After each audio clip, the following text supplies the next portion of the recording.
श्लोक मल्ला पहला। पुरखा बिरखा तीरखा कट्टा मेघा खेता। दीपालुआ मंडला खंडा वर भंडा। अंडजे जे रजे उत्पुझा खानी से तजाम। सोमित जाने नाम का सरा मेरा जनता। नानक जनते उपाय के संभाले सब नाम। जिन करते करना किया चिंता भे करनी ताय। सो करता चिंता करे जिनु पाया जगे। तिस जुआरी स्वस्थ तिस दी बाणिया भागे। नानक सच्चे नाम बिन क्या टिका क्या तगे। साहिब श्री गुरु नानक देव जी महाराज की ये महान रचना श्री आसा दीवार की 8वीं पौड़ी का ये पहला श्लोक जो पहले पातशाह जी का ही उच्चारण किया हुआ है। इस श्लोक की मूल पंक्ति है सोमित जाने नानका सारा मेरा जनता। मनुख दे अंदर एक भुख है हर वस्तु नूं नापण दी, तोलण दी और गिणन दी। हर वस्तु नूं ये पूर्ण तौर पे समझना चाहता है, जानना चाहता है। और ये बड़ी प्रबल भुख लेके जमांदरू ही आया है। और ऐसी भुख केवल मनुखी दुनिया विच पाई जाती है, पशु जगत विच नहीं।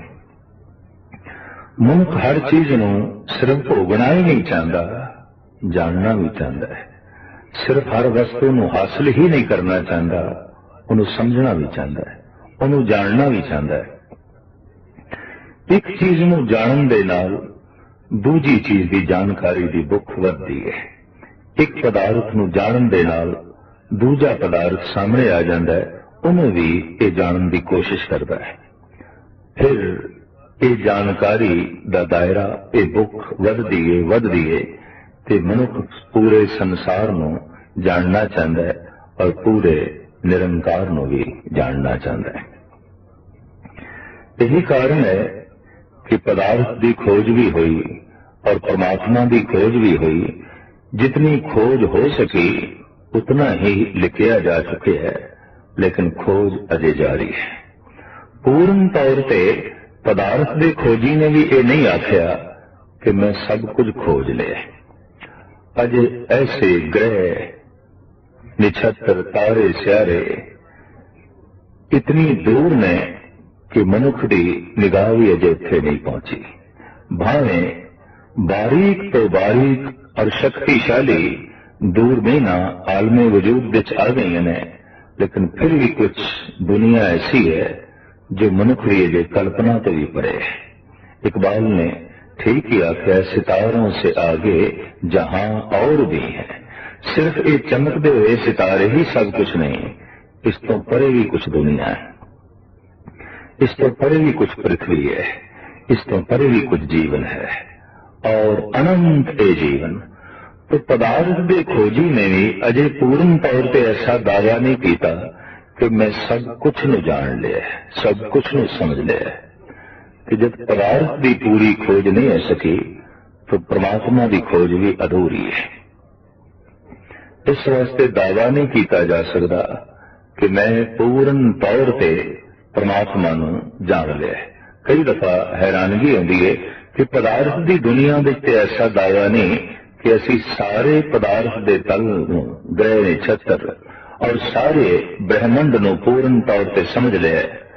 लेकिन कई दफा धार्मिक दुनिया च दावा देखी है कि असी परमात्मा नूं समझ लिया, असी परमात्मा नूं जान लिया। ਅਸੀਂ ਪੂਰਨ ਤੌਰ ਤੇ ਉਸਨੂੰ ਪਹਿਚਾਣ ਲਿਆ नहीं, पूर्ण तौर पर पहचान नहीं होगी, रंजक मात्र होगी, लेश मात्र होगी। साडे घर विच सूरज की किरण प्रवेश कर सकती है, पूरा सूरज नहीं। हिरदे विच प्रभु की थोड़ी जिहा जोत ही उजागर हो सकती है, पूरे का पूरा परमात्मा नहीं। तो साहिब कहने उस परमात्मा का रचिया होया यह समूह संसार कितना क वड्डा है, कितना क महान है। आप कहने सो नित जाने नानका सरा मेरा जनता। कोई जानता है, इदा अंदाजा उन्हों ही है किन्ने पहाड़ ने, किन्ने सरोवर ने और कितनियां पृथ्वियां ने, और इन्हां पृथ्वियां और इन्हां सरोवरां ते पहाड़ां दे उत्ते रहने वाले किन्ने जंत ने, कितने जीव ने, ये कोई आप जानता है। अनंत ये पसरे आया पदार्थमयी जगत है जिहदा जिक्र सतगुरुदेव जी महाराज इंज करते हैं। पुरखा बिरखा तीर्था तट्टा मेघा खेता। पुरखा इंज गिनती मनुख तो करते हैं, पुरुष फिर दरख्त, फिर तीरथ ते तीर्थां दे तट, मेघा बदला ते फिर खेतियां। साहिब कहते ने ये अंदाजा कोई आप जानता है कि किन्ने क पुरख ने, कितने क बिरख ने और कितने तीर्थ ने, तीर्थां दे तट कितने क ने, किन्ने क बदल ने और कितनी ये खेती है, कितनी है पृथ्वी है। दीपा लोहा मंडला खंडा वर भंडा, कितने दीप ने और कितने मंडल ने, कितने पृथ्वी दे खंड ने। जैसे साडे देश में भी कहते हैं भारत खंड, पृथ्वी का एक हिस्सा, एक खंड भारत खंड। कितने खंड ने, कितने वरभंड ने, कितने दीप ने, कितनियां खेतियां ने, कितने बदल ने, कितने तीर्थ ने, कितने तट ने, कितने वनस्पति है और कितने पुरुष ने। साहिब कहते ने ये अंदाजा उसमें ही है, सो मित जाने, वही मित जानता है, उन्हें अंदाजे का पता है। फिर साहिब कहते अंडज जेरत उद्भुधा खानी सेक जा। ये जो चार खाणियां ने, सब तो प्रथम ते वड्डी खाणी अंडियां दी, फिर जेर पेट तो पैदा होने वाले, उत्भुजा धरती दे चों पैदा होने वाली वनस्पति, और पसीने तो पैदा होने वाले चिच्चड़ जू चम चिच्चड़ इत्यादि। ये कितनियां तो खाणियां ने और इन्हां खाणियां दे चों किन्ने क जीव रोज पैदा हो रहे हैं, कितने पाताल ने, कितने मंडल ने, कितने धरती दे खंड ने और कितने पुरख ने, कितनियां पृथ्वियां ने, कितने दरख्त ने, कितने तीर्थ ने और किन्ने तीर्थां दे तट ने। सब कुछ का सतगुरुदेव जी महाराज इंज हवाला देने, सो नित जाने नानका सारा मेरा जनता। ये वो आप ही मित जानता है कि कितने सरोवर ने, किन्ने पहाड़ ने और इन्हां सरोवरां पहाड़ां ते पृथ्वियां दे रहने वाले किन्ने जीव जंतु ने। ये सो मित जाने, वो आप ही परमात्मा जानता है, वो आप ही अकाल पुरख जानता है। भाव पसारा बहुत वड्डा है। वड्डे चित्रकार की रचना वड्डी होती है, महान कवि की कविता महान होती है, महान संगीतकार की धुन भी महान होती है, महान मूर्तिकार की मूर्ति भी महान होती है। ईश्वर महान करता है, इस वास्ते उसकी किरत भी महान है। जिथे उस करते का अंत नहीं पाया जा सकता, उसकी किरत का भी अंत नहीं पाया जा सकता। आप अथाह है, अगम है, उदी कृत भी अथाह है, अगम है। संसार किधरे मुकदा होया दिखाई नहीं दे रहा कि संसार सिर्फ इतना ही नहीं जिथे असी रहंदे हैं, जिस पृथ्वी ते असी रहंदे हैं। इस तरह दियां अनंत पृथ्वियां ने और ऐसियां भी पृथ्वियां ने, ऐसी भी दुनिया है जिसकी शायद अजे मनुख ने कल्पना भी नहीं की थी, जो मनुख की सोच तो भी परे, जो मनुख की विचार तो भी परे, जो मनुख की कल्पना की प्रवास तो भी परे है। शायद अगां चल के कहते ने नानक जंत उपाय कै संभाले सबना। जीव जंतुओं नूं पहाड़ां विच, सागरां विच, धरतियां विच पैदा करके शायद कहते फिर उन्हां दी ओह संभाल करदा है, सारियां दी संभाल करदा है। दरअसल मनुख एवें फिक्र ते तनाव विच बजिया रहिंदा है। इन्हूं कौन दसे तेरी दृष्टि परमात्मा ते है। दृष्ट प्रभु दी हर वक्त तेरे ते पै रही है। तू उहदी दृष्टि दे थल्ले है। हाथी तो लेके कीड़ी तक उहदी दृष्टि दे थल्ले है और सिर्फ उसकी नजरां विच ही नहीं, संभाल करता है, प्रतिपालना करता है। प्रतिपाले अपयाओ दे कछ ऊन न होई, सास सास संभालता मेरा प्रभु सोई। रिजिक संभाए सास सास गूढ़ा जांका नाम। श्वास श्वास रिजक देने वाला, हर जीवनधारी में रिजक देने वाला, ऐसा वो राजक रहिंद है, ऐसा वो रोजी देहिंद है। तो शायद कि नानक जंत उपाय कै संभाले सबना। सारे जीवां दी वो संभाल करता है, जितने जीव जंत उसने पृथ्वी पहाड़ां ते सागरां विच पैदा कीते है। जिन करते करना किया चिंता भी करनी तां करना उस करते का सारी कृत है, वो करता है। तो हुण कृत दी चिंता उस करते नूं होनी चाहिए। कृत स्वयं क्यों चिंता करे। असी कृत हां, परमात्मा साडा करता है। समूह ब्रह्मंड ए संसार कृत मंडल है और इसका करता है अकाल पुरख परिपूर्ण परमात्मा। हमेशा करते नूं ही कृत दी चिंता होंदी है। बदकिस्मत है वो कृत जो अपनी चिंता आप करे। नहीं, तू सिर्फ चिंतन कर करते रहा, ते करता तेरी चिंता करेगा, तेरी फिक्र करेगा, तेरी संभाल करेगा। तू चिंतन ना ही कर, तां ही तेरी चिंता करेगा, तां ही तेरी संभाल करेगा। पर तैनू ये बण आउंदा है, तेरे ते ये लाजमी है, तेरा ये फर्ज है कि तू करते दा चिंतन कर।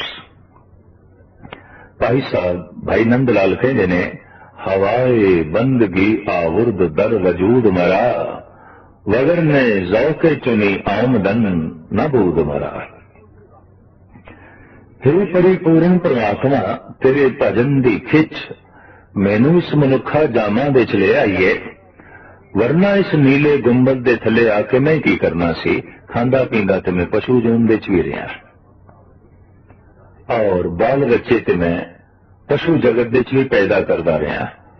पर मनुखे तन की जिहड़ी हविश है, इस तन तक जो मैनू ले आई है, ये हविश है तेरे मिलन दी, ये इच्छा है तेरे मिलन दी, तलब है तेरे दीदार दी। हवाए बंदगी आउर्द दर वजूद मरा, वगर ने जौके चुनी आमदन नबूद मरा।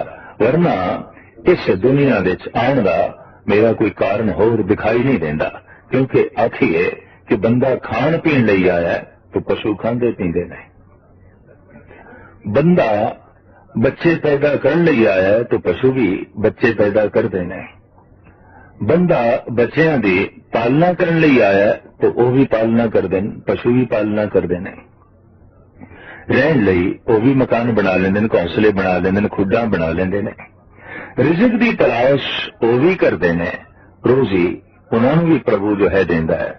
नहीं, तू रिज़िक दी तलाश लई नहीं आया, तू राज़िक रहिंद दी तलाश लई आया है।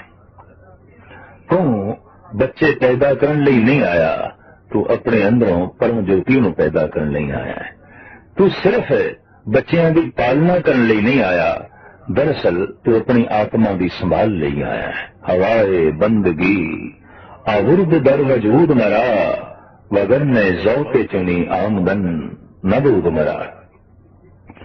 बंदगी की खिच मैनू इस तन विच ले आई, वरना इसका कोई लाभ मैनू होर दिखाई नहीं दे रहा। हकीकत है, ये बहुत बड़ी सच्चाई है।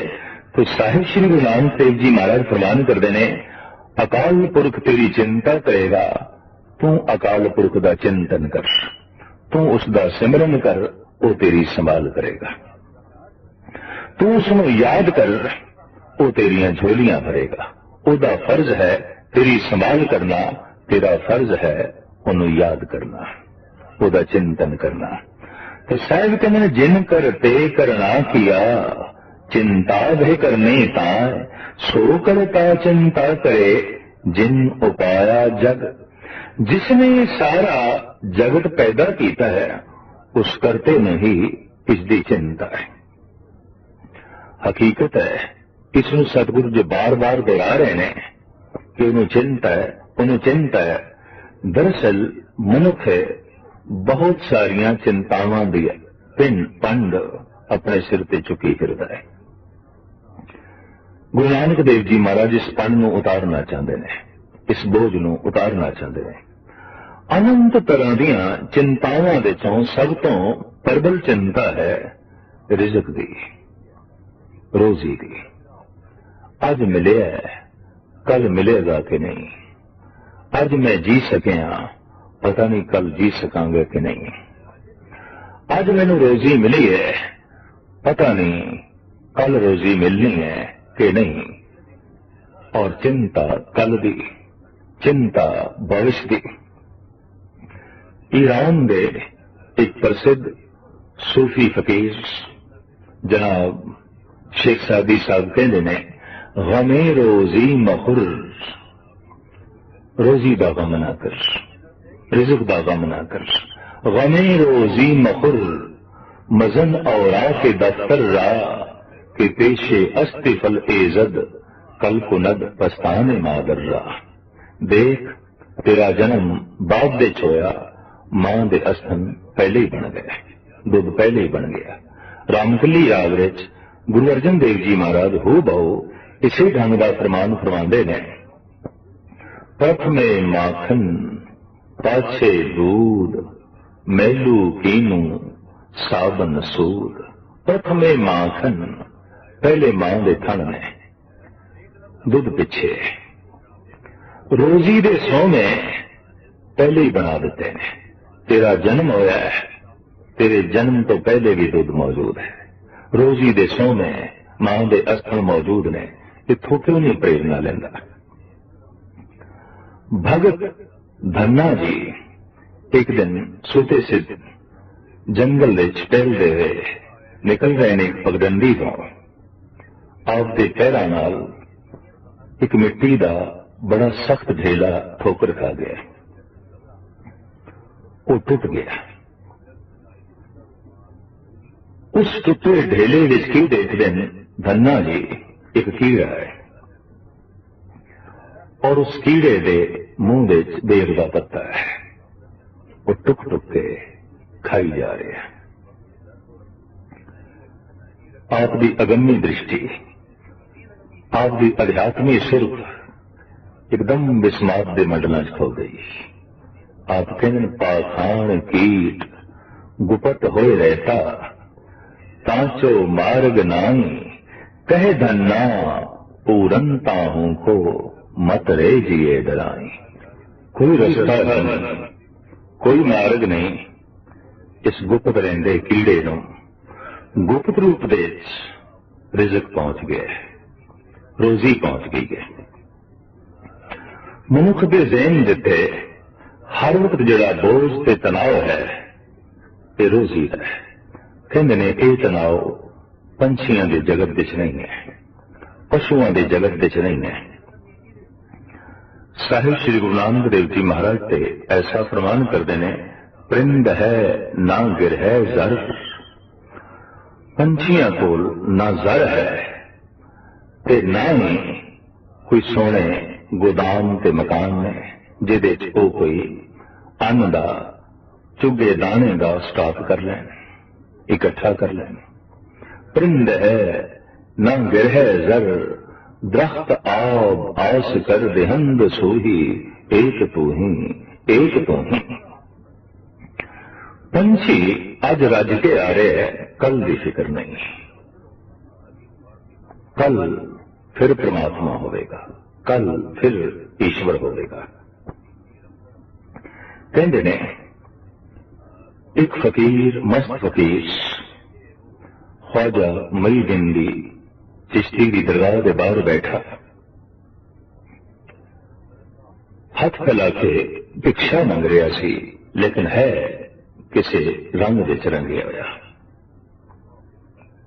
मंग रहा सी सिर्फ 4 आने, भी मैं 2 रोटियां लैनियां 4 आने दियां। एक संत ने अठियानी हथेली ते पकड़ा दी, आख्या ऐ लै। वो फकीर कहने लगा, संत जी ठहरो। उन्हें 4 आने दियां 2 रोटियां लईयां ते 4 आने संत नूं वापस करन लगा, आखण लगा मैनूं चौनी चाहिदी सी, अठियानी नहीं। उस संत ने कह दिता, कोई गल नहीं फकीर साईं,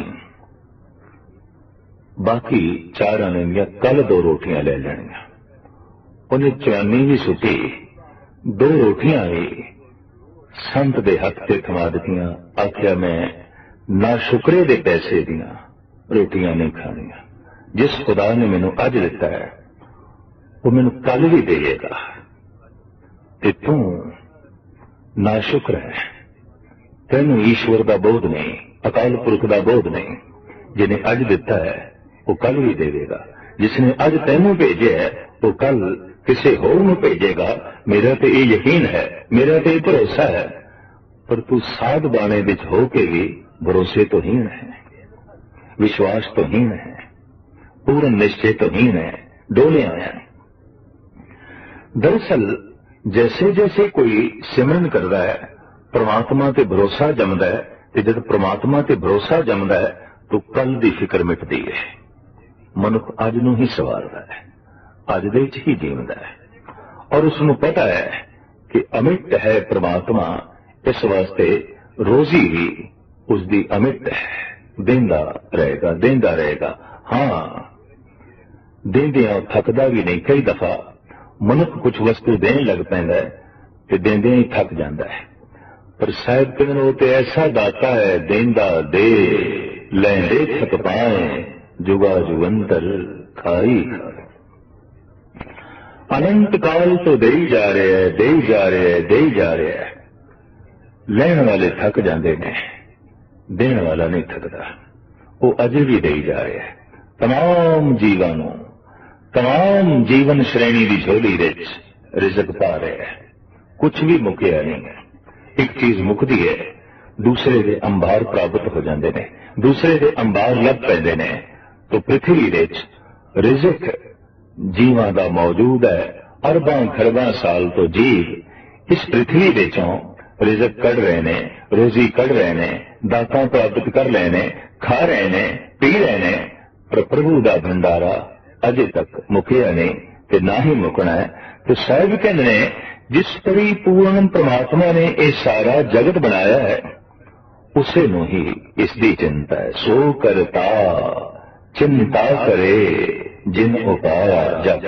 महाराज कहते ना कर चिंत, चिंता है करते, तू ना चिंता कर। चिंता करते की झोली च पा, ओनू करन दे, और कर रहे है, तू सिर्फ चिंतन कर। बदकिस्मती है कि ईश्वर ते चिंता करदा है, संभाल करदा है, मनुख भी चिंता करन लग पैंदा अपनी।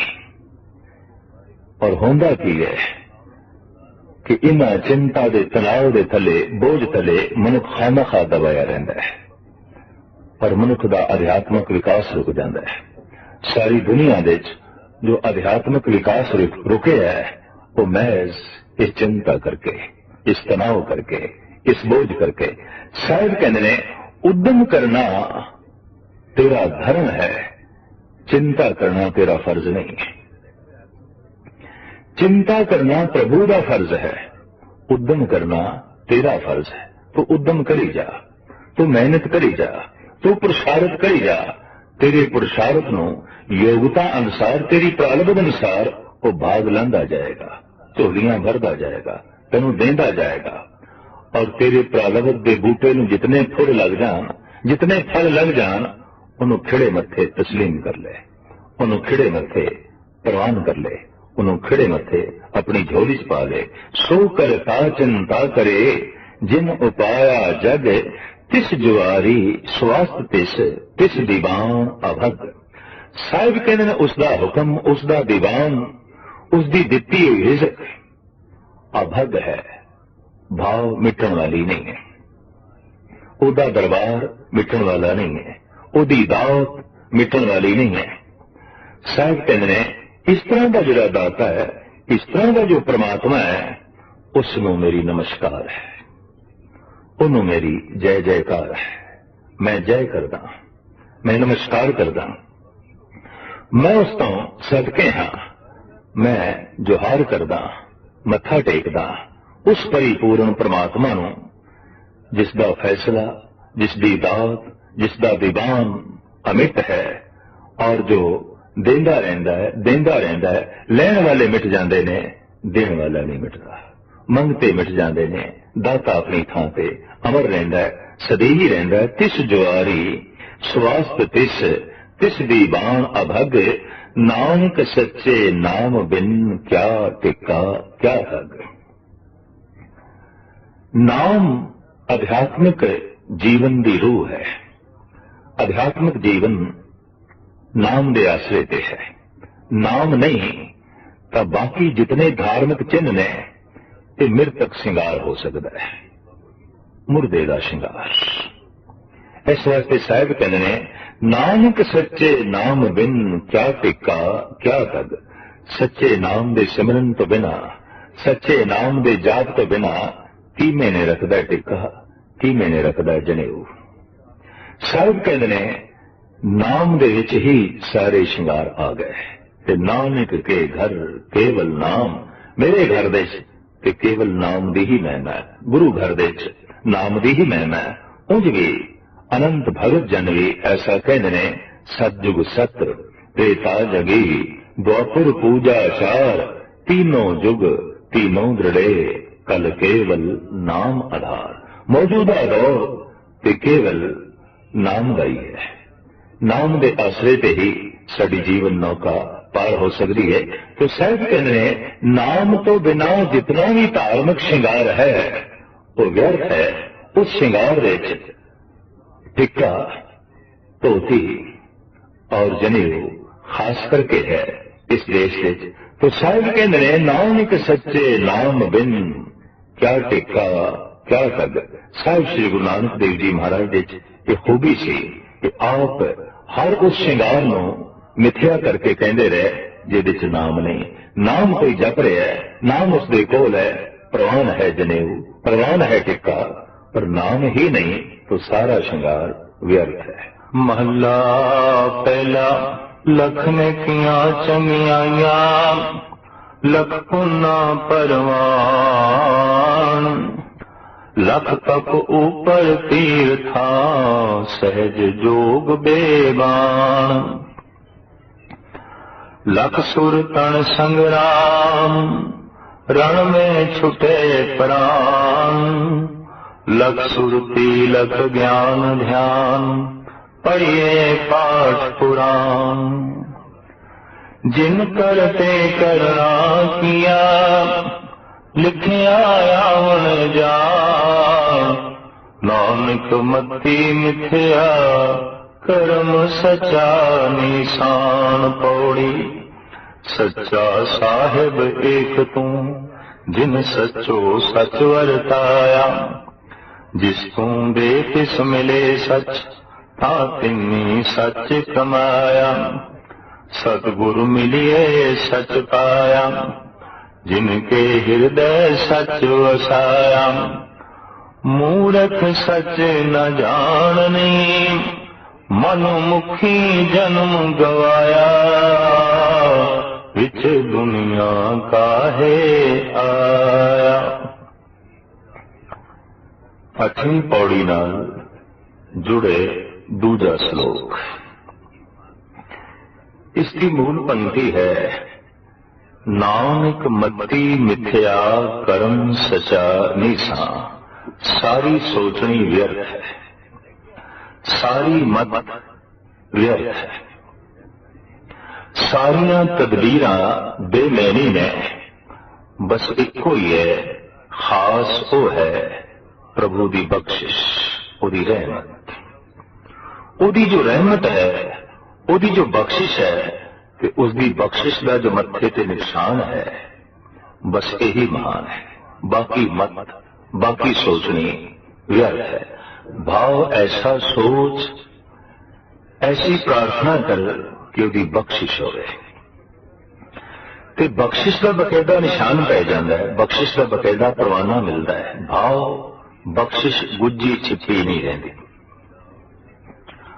जितना वड्डा वो दाता है और वो प्रगट है, उसकी दात भी प्रगट होती है। मत्था दस देंदा है, इस बंदे को नाम है, इस को ज्ञान है, इस को गुण है, इस को कला है। गुज्जी छुपी गल नहीं रहती। तो साहिब इत्थे फरमान करते हैं, उहदी बख्शिश का जिहड़ा परवाना है, उहदी बख्शिश का जिहड़ा निशाना है, बस वही सच है, वही महान है। बाकी के सोचनी मिथ्या है, व्यर्थ है, झूठ है। बाकी केड़ी सोचनी ईश्वर प्राप्ति लई, होर केड़ी सोचनी तो उसका सतगुर जिक्र करते हैं, लख नेकियां चंगियां आईयां, लख पुन्ना परवान। एक नेकी नहीं, लखां तरह दी नेकियां कीतियां जान और लखां तरह के पुण्य कीते जान। ऐसे पुण्य जो जगत दे च प्रवान है, ऐसे पुण्य जिन्हों संसार मान देंदा है, जिन्हों संसार बकायदा मनदा है, पूजदा है। महाराज कहते अपनी मत के मुताबिक अगर इस तरह दियां अनंत नेकियां कीतियां जान, अनंत पुण्य कीते जान, ते पुण्य ते नेकियां करके जगत विच बंदा प्रवान भी हो जाए, कबूल भी हो जाए। भाव लोकी कहन बड़ा धर्मात्मा है, बड़ा नेक है, बड़ा पुनीत है। लेकिन साहिब कहने ने अगर प्रार्थना नाल नहीं है, नेकियां करे लेकिन अंदरों जोदड़ी नहीं कि हे प्रभु तू बख्शिश कर, तू रहमत कर, तेरे नाम का जो रस है वो मेरी नेकियां नाल नहीं मिलेगा, तेरी बख्शिश नाल मिलेगा। मेरे पुण्य नाल नहीं मिलेगा, तेरी बख्शिश नाल मिलेगा। अगर मेरे पुण्य नाल नाम मिल सकता है, मेरे पुण्य नाल परमात्मा मिल सकता है, तो मेरा मुल, तो परमात्मा का मुल मेरा कर्म है। तो नाम का मुल मेरा कीता होया पुण्य है।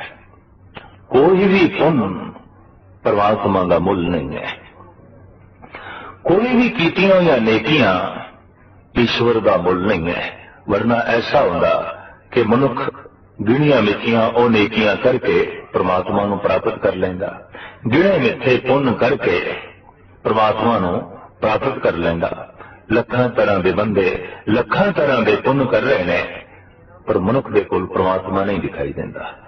लखां तरह के नेक बंदे लखां तरह की नेकियां कर रहे हैं संसार विच, लेकिन उन्हां कोल कोई मस्ती होवे, खुमारी होवे, सरूर होवे, नाम का रस होवे, ऐसा दिखाई नहीं देता। लेकिन इसका यह मतलब तो नहीं कि नेकियां ना कीतियां जान, पुण्य ना कीते जान। नहीं, नेकियां प्रभु का मुल नहीं है। नेकियां करदियां करदियां अंदर यह जज्बा पैदा करना है कि मेरियां कीतियां हुई नेकियां परमात्मा का मुल नहीं है। परमात्मा की प्राप्ति होती है परमात्मा की बख्शिश नाल। ਉਹਦੀ ਰਹਿਮਤ ਨਾਲ, ਕੀਤੇ ਹੋਏ ਪੁੰਨ ਨਾਲ ਨਹੀਂ, ਕੀਤੀਆਂ ਹੋਈਆਂ ਨੇਕੀਆਂ ਨਾਲ ਨਹੀਂ। ਵਰਨਾ ਜਿਤਨੇ ਸ਼ਰੀਫ ਨੇ ਤੇ ਪੁਨੀਤ ਬੰਦੇ ਨੇ ਉਹਨਾਂ ਦੇ ਕੋਲ ਹੀ ਪ੍ਰਮਾਤਮਾ ਹੋਣਾ ਚਾਹੀਦਾ ਸੀ। ਦਰਅਸਲ ਪੁੰਨ ਕਰਨ ਦਾ ਤੇ ਨੇਕੀਆਂ ਕਰਨ ਦਾ ਵਾਸਤਵਿਕ ਲਾਭ ਤੇ ਇਹ ਹੈ ਕਿ ਅੰਦਰੋਂ ਪ੍ਰਾਰਥਨਾ ਫੁੱਟੇ, ਅੰਦਰੋਂ ਅਰਦਾਸ ਨਿਕਲੇ ਕਿ हे ਪ੍ਰਭੂ, ਮੇਰੀਆਂ ਕੀਤੀਆਂ ਹੋਈਆਂ ਨੇਕੀਆਂ, ਮੇਰੇ ਕੀਤੇ ਹੋਏ ਪੁੰਨ ਦਾਨ ਇਹ ਤੇਰੀ ਪ੍ਰਾਪਤੀ ਦਾ ਮੁੱਲ ਨਹੀਂ ਹੈ, ਤੇਰੇ ਮਿਲਣ ਦਾ ਮੁੱਲ ਨਹੀਂ ਹੈ, ਨਾਮ ਦੇ ਰਸ ਦਾ ਮੁੱਲ ਨਹੀਂ ਹੈ। ਤਾਂ ਸਾਹਿਬ ਕਹਿੰਦੇ ਨੇ ਇਸ ਤਰ੍ਹਾਂ ਦੀ ਮੱਤ ਕਿ ਚੰਗੇ ਕਰਮ ਕੀਤੇ ਜਾਣ, ਨੇਕੀਆਂ ਕੀਤੀਆਂ ਜਾਣ, ਪੁੰਨ ਕੀਤੇ ਜਾਣ ਤੇ ਇਹੀ ਪ੍ਰਮਾਤਮਾ ਦਾ ਮੁੱਲ ਸਮਝ ਲਿਆ ਜਾਏ। ਮਹਾਰਾਜ ਕਹਿੰਦੇ ਮੱਤੀ ਮਿੱਥਿਆ, ਇਹ ਸੋਚਣੀ ਮਿੱਥਿਆ ਹੈ, ਇਹ ਵਿਚਾਰ ਫਿਜ਼ੂਲ ਹੈ। ਲੱਖ ਨੇਕੀਆਂ ਚੰਗਿਆਈਆਂ, ਲੱਖ ਪੁੰਨਾ ਪਰਵਾਨ, ਲੱਖ ਕਪ ਉਪਰ ਤੀਰਥਾਂ, ਸਹਿਜ ਜੋਗ ਬੇਗਾਨ। ਜੰਗਲ ਬਿਆਵਾਨ ਵਿੱਚ ਰਹਿ ਕੇ ਅਡੋਲ ਯੋਗ ਸਾਧਨਾ ਸਾਧੀ ਜਾਏ, ਤੀਰਥਾਂ ਦੇ ਤੱਟਾਂ ਤੇ ਬੈਠ ਕੇ ਤਰ੍ਹਾਂ ਤਰ੍ਹਾਂ ਦੇ ਮੰਤਰਾਂ ਦਾ ਜਪ ਕੀਤਾ ਜਾਏ, ਤਪ ਕੀਤਾ ਜਾਏ। ਸਾਹਿਬ ਕਹਿੰਦੇ ਨੇ ਕਿ ਹਰ ਕੀਤੇ ਹੋਏ ਤਪ ਨੂੰ, ਤੀਰਥਾਂ ਦੇ ਰਟਨ ਨੂੰ ਤੇ ਸਹਿਜ ਯੋਗ ਨੂੰ, ਅਡੋਲ ਯੋਗ ਸਾਧਨਾ ਨੂੰ ਪਰਮਾਤਮਾ ਦਾ ਮੁੱਲ ਸਮਝ ਲਿਆ ਜਾਏ ਤਾਂ ਸਾਹਿਬ ਕਹਿੰਦੇ ਮੱਤੀ ਮਿੱਥਿਆ, ਇਹ ਸੋਚਣੀ ਫਿਜ਼ੂਲ ਹੈ, ਇਹ ਵਿਚਾਰ ਫਿਜ਼ੂਲ ਹੈ। ਕੋਈ ਯੋਗ ਸਾਧਨਾ ਪ੍ਰਭੂ ਦਾ ਮੁੱਲ ਨਹੀਂ ਹੈ, ਕੋਈ ਤੀਰਥਾਂ ਦਾ ਰਟਨ ਪਰਮਾਤਮਾ ਦਾ ਮੁੱਲ ਨਹੀਂ ਹੈ ਤੇ ਕੋਈ ਗੂੜਾ ਜਪ ਤੇ ਤਪ ਪ੍ਰਭੂ ਦਾ ਮੁੱਲ ਨਹੀਂ ਹੈ। ਬਲਕਿ ਜਪ ਤਪ, ਤੀਰਥਾਂ ਦਾ ਰਟਨ ਔਰ ਯੋਗ ਸਾਧਨਾ ਕਰਦਿਆਂ ਕਰਦਿਆਂ ਮਨੁੱਖ ਨੂੰ ਇਹ ਸੂਝ ਅਗਰ ਮਿਲ ਗਈ ਤਾਂ ਯੋਗ ਸਾਧਨਾ ਸਫਲ ਹੋ ਗਈ, ਤੀਰਥਾਂ ਦਾ ਰਟਨ ਵੀ ਸਫਲ ਹੋ ਗਿਆ। ਜੇ ਇਹ ਸੂਝ ਮਿਲ ਗਈ ਕਿ ਮੇਰਾ ਇਹ ਰਟਨ ਕਰਨਾ, ਮੇਰਾ ਇਹ ਤਪ ਕਰਨਾ, ਮੇਰਾ ਇਹ ਯੋਗ ਸਾਧਨਾ ਸਾਧਨੀ ਪ੍ਰਭੂ ਦਾ ਮੁੱਲ ਨਹੀਂ ਹੈ, ਉਹ ਤੇ ਮਿਲਦਾ ਹੈ ਆਪਣੀ ਮੌਜ ਨਾਲ, ਆਪਣੀ ਮਸਤੀ ਨਾਲ।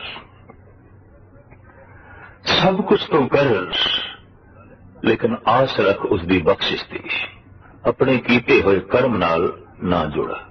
ਕਰਮ ਕਰਤ ਹੋਵੇ ਨਹਿ ਕਰਮ, ਕਿਸਨ ਬੈਸਨੋਂ ਕਾ ਨਿਰਮਲ ਧਰਮ। ਧਰਮ ਮਲੀਨ ਵੀ ਹੁੰਦਾ ਹੈ, ਕੀਤੇ ਹੋਏ ਕਰਮ ਨਾਲ ਜੁੜ ਜਾਈਏ ਤੇ ਕੀਤੇ ਹੋਏ ਕਰਮ ਨੂੰ ਹੀ ਪਰਮਾਤਮਾ ਦੀ ਪ੍ਰਾਪਤੀ ਦਾ ਮੁੱਲ ਸਮਝ ਲਈਏ ਤਾਂ ਕਰਮ ਮਲੀਨ ਹੋ ਗਿਆ, ਧਰਮ ਵੀ ਮਲੀਨ ਹੋ ਗਿਆ। ਸੰਸਾਰ ਵਿੱਚ ਮਨੁੱਖਤਾ ਦੀ ਝੋਲੀ ਵਿੱਚ ਜੋ ਬਹੁਤਾ ਧਰਮ ਹੈ ਉਹ ਮਲੀਨ ਹੈ। ਕਿਉਂ ਕਿ ਉਹ ਧਰਮ, ਉਹ ਕੀਤੇ ਹੋਏ ਕਰਮ ਪ੍ਰਭੂ ਦਾ ਮੁੱਲ ਸਮਝਿਆ ਗਿਆ ਹੈ ਤੇ ਮੁੱਲ ਤੇ ਪ੍ਰਮਾਤਮਾ ਦਾ ਹੈ ਹੀ ਨਹੀਂ। ਅਮੁੱਲ ਗੁਣ, ਅਮੁੱਲ ਵਾਪਾਰ, ਅਮੁੱਲ ਵਾਪਾਰੀਏ, ਅਮੁੱਲ ਭੰਡਾਰ, ਉਹਦਾ ਤੇ ਕੋਈ ਮੁੱਲ ਨਹੀਂ ਹੈ, ਉਹਦਾ ਤੇ ਕੋਈ ਮੁੱਲ ਪਾ ਹੀ ਨਹੀਂ ਸਕਦਾ। ਕੀਮਤ ਪਾਏ ਨਾ ਕਿਹਾ ਜਾਏ, ਕਹਿਣੇ ਵਾਲੇ ਤੇਰੇ ਰਹਿ ਸਮਾਏ। ਤੇਰੀ ਕੀਮਤ ਨਹੀਂ ਪਾਈ ਜਾ ਸਕਦੀ, ਤੇਰਾ ਮੁੱਲ ਨਹੀਂ ਪਾਇਆ ਜਾ ਸਕਦਾ। ਸਾਹਿਬ ਸ੍ਰੀ ਗੁਰੂ ਨਾਨਕ ਦੇਵ ਜੀ ਮਹਾਰਾਜ ਪ੍ਰਮਾਣ ਕਰਦੇ ਨੇ ਕਿਸੇ ਕਰਮ ਨਾਲ, ਕਿਸੇ ਧਰਮ ਨਾਲ, ਕਿਸੇ ਜਪ ਨਾਲ, ਕਿਸੇ ਤਪ ਨਾਲ, ਕਿਸੇ ਸਾਧਨਾ ਨਾਲ, ਕਿਸੇ ਵਰਤ ਨਾਲ, ਕਿਸੇ ਪੂਜਾ ਨਾਲ ਤੇਰਾ ਮੁੱਲ ਨਹੀਂ ਪਾਇਆ ਜਾ ਸਕਦਾ, ਤੇਰੀ ਕੀਮਤ ਨਹੀਂ ਪਾਈ ਜਾ ਸਕਦੀ। ਕੀਮਤ ਪਾਏ ਨਾ ਕਿਹਾ ਜਾਏ, ਕਹਿਣੇ ਵਾਲੇ ਤੇਰੇ ਰਹਿ ਸਮਾਏ। ਜੋ ਤੇਰੀ ਉਪਮਾ ਕਰਦੇ ਨੇ, ਜੋ ਤੇਰਾ ਜਪ ਕਰਦੇ ਨੇ ਤੇ ਜਪ ਕਰਦਿਆਂ ਹੀ ਕਰਦਿਆਂ ਇੱਕ ਦਿਨ ਐਸਾ ਹੁੰਦਾ ਹੈ ਤੇਰੇ ਵਿੱਚ ਲੀਨ ਹੋ ਜਾਂਦੇ ਨੇ।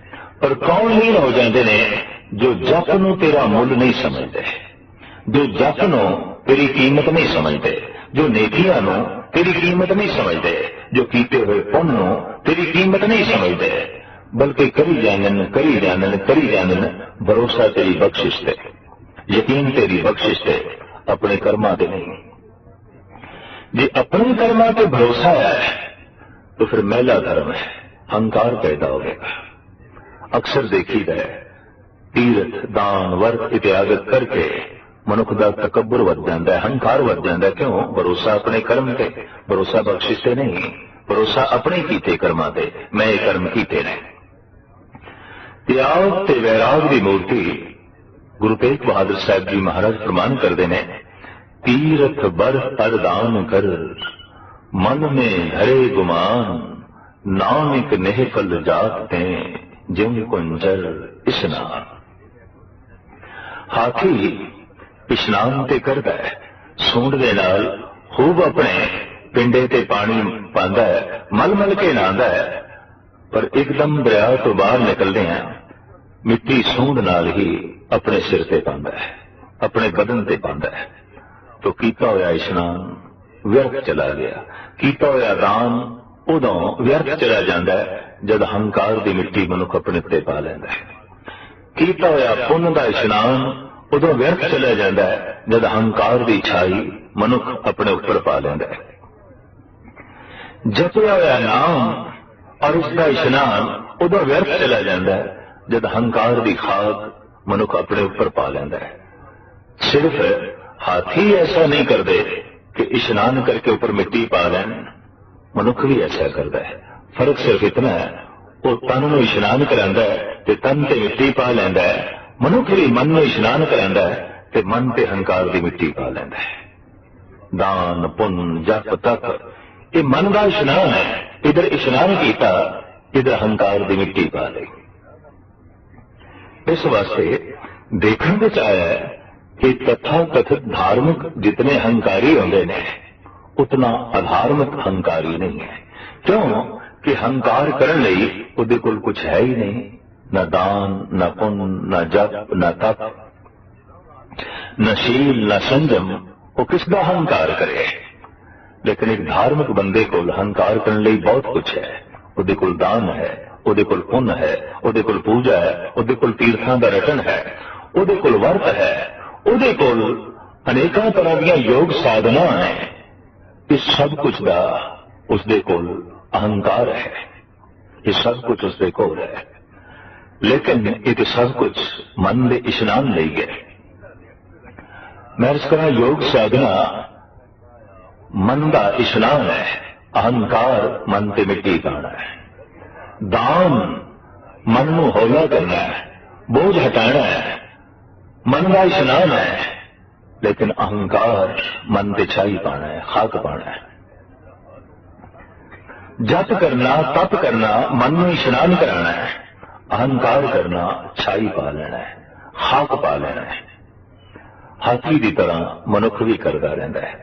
दरिया के कंढे खड़े होकर हाथी इशनान करते हैं, हाथी ऊपर मिट्टी पा लेंदे ने, गुटका लेके धार्मिक मंदिर के तट से बैठ के तीर्थां के तट से बैठ के मनुख अपने मन में इशनान करांदे ने, ऊपर अहंकार की खाक पा लेंदे ने, ऊपर अहंकार की मिट्टी पा लेंदे ने। इको कुछ हालत हाथी की तरह तीर्थ बर्त अरदान कर, मन में धरे गुमान नानक नेफल जात ते जम कुंचर इस्नान। तो महाराज कहने नेकियां एक नहीं, अनंत पुण्य एक नहीं, अनेका कीते जान। और तप भी एक नहीं, अनेका तरह का तप। और एक तीर्थ का रटन नहीं, अनेका तीर्थां का रटन ते उन्हां तीर्थां दे उत्ते बैठ के कीता होया तप। लखां तीर्थां का इशनान ते लखां तीर्थां दे उत्ते बैठ के कीता होया तप ते जप ते लखां तरह की ही सहज योग साधना, अडोल योग साधना। और फिर बियाबान विच उजाड़ विच बैठ के ये योग साधना करनी, ये जप करना, ये तप करना, इस तरह के कर्म करने। फिर शायद कहते हैं लख सुर तन संग्राम रण में छुटे प्राण। लखां तरह की सूरमताई दिखाना, बहादुरी दिखाना, और इतनी बहादुरी कि प्राणा का अंत भी मैदान जंग विच होवे, उत्थे ही अपने श्वास त्यागे। महाराज इत्थे कहते हैं कि यह भी प्रभु प्राप्ति का मुल नहीं है। हजारां तरह की सूरमताई दिखानी ते मैदान जंग विच अपने प्राणों की आहुति दे देनी, यह भी प्रभु का मुल नहीं है। इहदे नाल भी कोई परमात्मा प्राप्त नहीं हो जाता।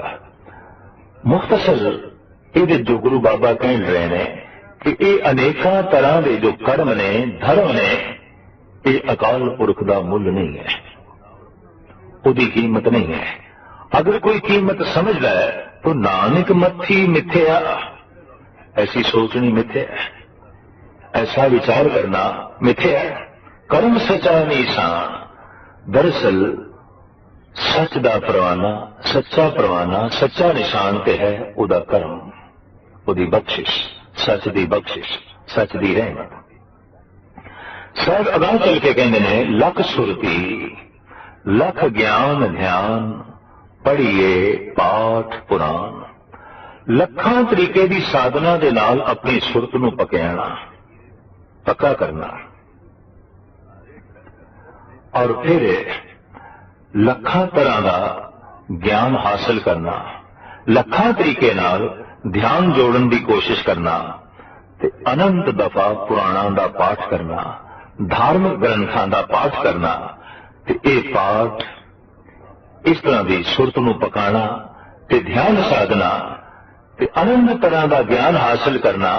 ਜੇ ਪ੍ਰਮਾਤਮਾ ਦੀ ਕੀਮਤ ਸਮਝ ਲਿਆ ਤੇ ਉਹਦਾ ਮੁੱਲ ਸਮਝ ਲਿਆ तो ਸਾਹਿਬ ਕਹਿੰਦੇ ਨਾਨਕ ਮੱਤੀ ਮਿਥਿਆ, ਇਹ ਸੋਚਣੀ ਮਿਥਿਆ ਹੈ, ਇਹ ਵਿਚਾਰ ਮਿਥਿਆ ਹੈ, ਇਹ ਉਸ ਦਾ ਮੁੱਲ ਨਹੀਂ ਹੈ। ਲੱਖ ਸੁਰਤੀ ਲੱਖ ਗਿਆਨ ਧਿਆਨ, ਪੜ੍ਹੀਏ ਪਾਠ ਪੁਰਾਣ। ਜਿਨ ਕਰਤੇ ਕਰਣਾ ਕੀਆ, ਲਿਖਿਆ ਆਵਣ ਜਾਣ। ਜਿਸ ਕਰਤੇ ਪੁਰਖ ਨੇ ਸਾਰੇ ਜੀਵਾਂ ਦੇ ਮਸਤਕ ਤੇ ਸੰਸਕਾਰਾਂ ਦੇ ਲੇਖ ਲਿਖੇ ਨੇ, ਜਿਹਦੇ ਹੁਕਮ ਅਨੁਸਾਰ ਆਵਣਾ ਹੋ ਰਿਹਾ ਹੈ, ਜਾਮਣਾ ਹੋ ਰਿਹਾ ਹੈ। ਆਉਣ ਤੇ ਜਾਣ ਦਾ ਹੁਕਮ ਜਿਸਨੇ ਹਰ ਜੀਵ ਦੇ ਨਾਲ ਲਿਖ ਦਿੱਤਾ ਹੈ। ਐਸਾ ਜਿਹੜਾ ਪਰਿਪੂਰਨ ਪਰਮਾਤਮਾ ਹੈ, ਨੇਕੀਆਂ ਜਪ ਤਪ ਯੋਗ ਸਾਧਨਾ ਉਸ ਦਾ ਮੁੱਲ ਨਹੀਂ ਹੈ। ਅਗਰ ਐਸਾ ਸਮਝਿਆ ਜਾ ਰਿਹਾ ਹੈ, ਐਸਾ ਸੋਚਿਆ ਜਾ ਰਿਹਾ ਹੈ, तो ਸਾਹਿਬ ਕਹਿੰਦੇ ਨਾਨਕ ਮੱਤੀ ਮਿਥਿਆ, ਕਰਮ ਸਚਾ ਨਿਸ਼ਾਨ। ਇਹ ਮਿਥਿਆ ਹੈ, ਇਹ ਸੋਚਣੀ ਫਿਜ਼ੂਲ ਹੈ। ਕਹਿੰਦੇ ਨੇ ਬਖਸ਼ਿਸ਼ ਪ੍ਰਗਟ ਹੋ ਜਾਂਦੀ ਹੈ, ਬਖਸ਼ਿਸ਼ ਦਿਖਾਈ ਦੇ ਜਾਂਦੀ है। और जब दिखाई देवे बख्शिश तो ऐसा समझना चाहिए कोई भी कीता होया कर्म उसका मुल नहीं है। लेकिन ये भी हकीकत है, बहुत बड़ी सच्चाई है कि कर्म करदिया ही करदिया पता चलता है कर्म उसका मुल नहीं है। घाल न मिलियो सेब न मिलियो, मिलियो आए अचंता।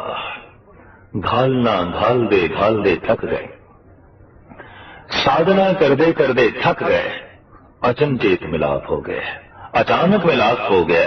ये अचानक मिलाप होना उदी बख्शिश है, उदी रहमत है।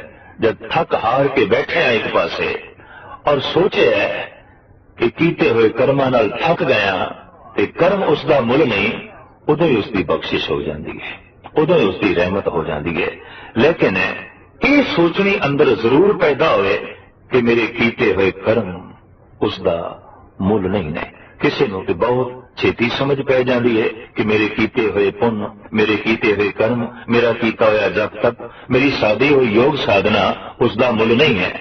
लेकिन किसी को बहुत समा लग जाता है, किसी को पूरा जीवन भी लग जाता है कि कोई ऐसी ठोस बुद्धि दे भी होंदे हैं जिन्होंने कई जन्म भी लग जाते हैं। तो साहिब कहते नाम एक मत्ती मिथ्या कर्म सचा निशान पौड़ी।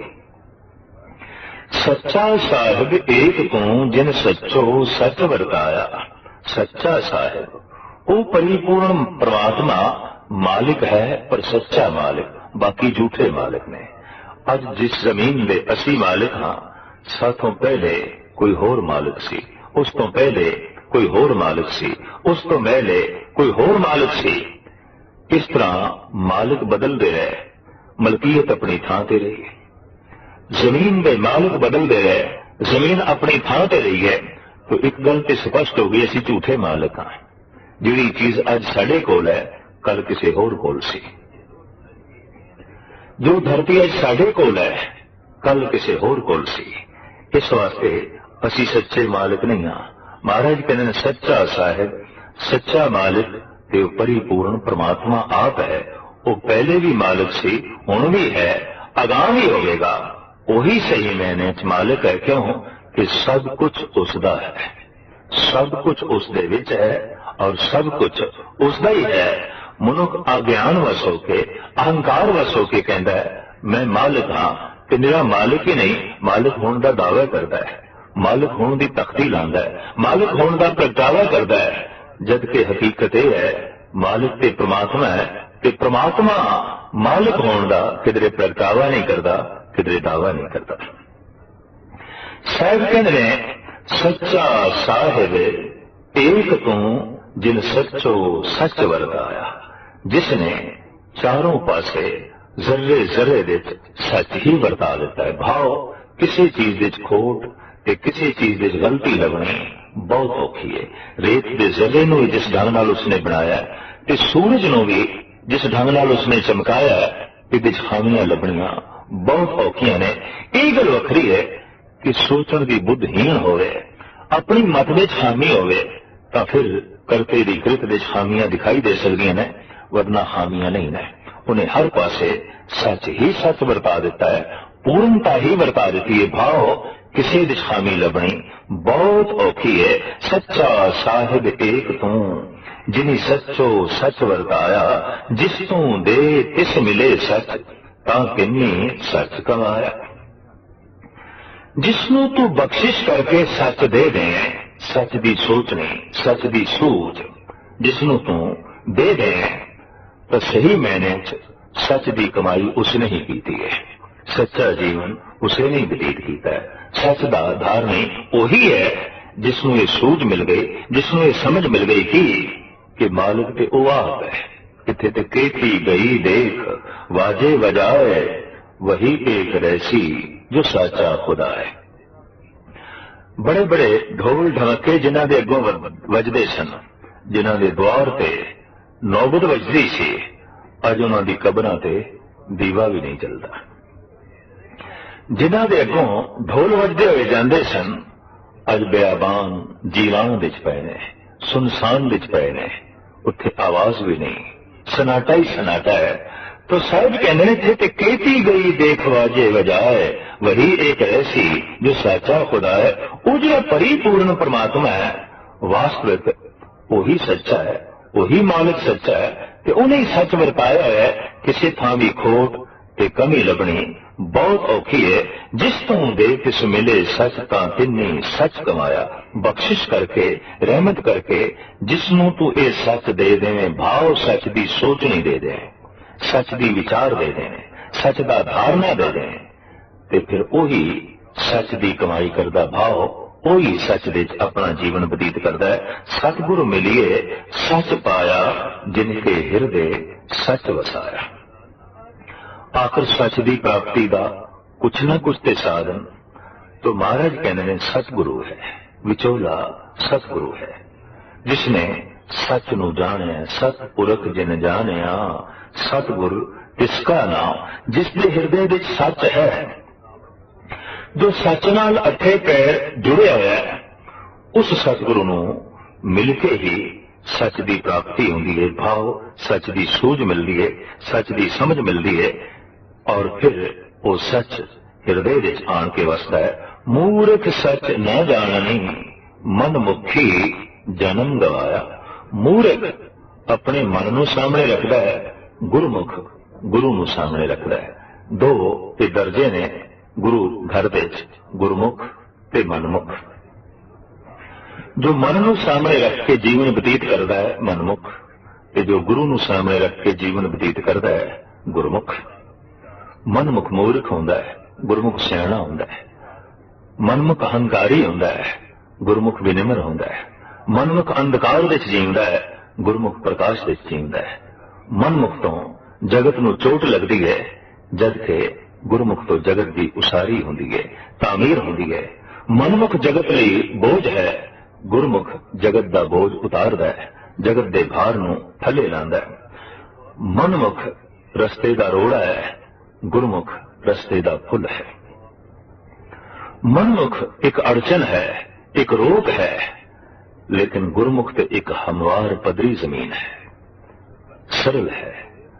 साहिब श्री गुरु नानक देव जी महाराज इत्थे फरमान करते हैं, जो मनमुख मूर्ख है वो सच नू नहीं जानता, इस वास्ते अपना जन्म व्यर्थ गवा बैठता है। मूर्ख नादान जिन्हें मन नू ही सामने रखा है, जिन्हें अपने ही विचार नू सामने रखा है, जिन्हें अपने मुंह नू अपने बोलों नू सामने रखा है, गुरु दे बोल सामने नहीं रखे, गुरु दी विचार सामने नहीं रखी, गुरु दी होंद सामने नहीं रखी, बस मूर्खता दे विच ही जीवन बतीत कर रहा है। ऐसा जिहड़ा मूर्ख है, महाराज कहते हैं, वो सच नूं नहीं जानदा। मूर्ख सच न जाननी, मनमुखी जन्म गवाया, विच दुनिया काहे आया। ऐसा जिहड़ा मूर्ख है वो दुनिया विच क्यों आया है? दुनिया विच आने का तो मतलब इतना सी कि दीन की प्राप्ति होवे। संसार विच आने का तो मतलब इतना ही सी कि निरंकार की प्राप्ति होवे। निरंकार की प्राप्ति नहीं हुई तो संसार विच आने का मतलब की होया? दीन की प्राप्ति नहीं हुई कि दुनिया विच आने का मतलब की होया? इस वास्ते साहब कहन विच दुनिया काहे आया, तू किस लिए इस दुनिया विच आया? दुनिया विच ते इसलिए आया सी कि तेनू दीन की प्राप्ति होवे। दुनिया विच ते तू खड़ा है, दुनिया विच तू जी रहा है, दुनिया विच पैदा होया और दुनिया विच जी गया तो दुनिया विच ही मर गया। जीवन व्यर्थ चला गया। दुनिया विच जमया है, दीन विच मरिया है। दुनिया विच जी रहा है लेकिन जीवन दीन विच है। श्वास दुनिया विच चल रहे हैं, याद दीन भी चल रही है। पैर जमीन ते ने, मस्तक आसमान नाल जुड़िया है। इस तरह का जिहड़ा पुरुष है उसका दुनिया विच आया सफल, इस तरह के पुरुष का संसार विच आया सफल। और इस तो उल्ट विपरीत मूर्खता विच अपनी जिंदगी व्यतीत करने वाला, मन को सामने रख के अपनी जिंदगी व्यतीत करने वाला और अहंकार विच अपना जीवन व्यतीत करने वाला, सब कहने दुनिया विच फिजूल आया है, संसार विच फिजूल आया है और अपना जीवन वो व्यर्थ गवा लेंदा है। महाराज इस पौड़ी की आखिरी पंक्ति इंज फरमान करते हैं, विच दुनिया काहे आया। ऐ मनुख तू दुनिया विच क्यों आया है? अफसोस कर रहे हैं, दुखित होकर अफसोस तय कर दें, क्यों आया है? फिजूल आया है, व्यर्थ आया है। दुनिया विच आया और दुनिया विच ही रह गया। उरार ही खड़ा तो रह गया है। कहते उरार ते दुनिया है, पार दीन है। उरार ते संसार है, पार निरंकार है। ते उरार जन्म होया ते उरार ही मर गया है, पारले कंडे ते पहुंचे ही नहीं, निरंकार तक पहुंचे ही नहीं, दीन तक पहुंचे ही नहीं। तो साहब कहन उरारले कंडे ही तू कानू आया सी।